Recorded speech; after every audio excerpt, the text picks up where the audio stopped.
Ici à Borély, c'est la mode au temps de Man Ray.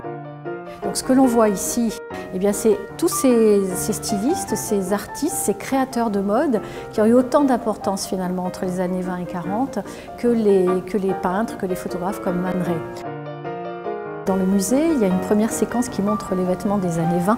Les années folles, ces fameuses années où la femme est tout à fait originale, puisque c'est la coupe à la garçonne, c'est la mode des robes droites. Les robes sont ainsi faites qu'il faut pouvoir danser facilement, le foxtrot, le charleston, donc il faut être tout à fait libre de ses mouvements, être complètement à l'aise dans les vêtements.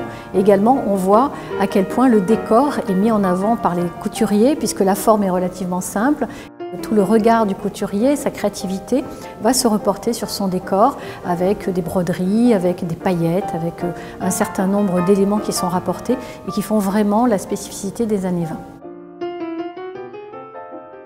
Donc cette différence entre les années 20 et les années 30, on la ressent aussi, on le voit très bien dans l'exposition à travers la galerie de la mode, à travers la coupe, mais également à travers certaines pièces de lingerie, notamment le soutien-gorge. Ça paraît assez prosaïque, mais c'est une pièce très importante qui a une évolution assez incroyable entre les années 20 et 30. Dans les années 20, la femme garçonne, eh bien, elle est garçonne, elle efface sa féminité.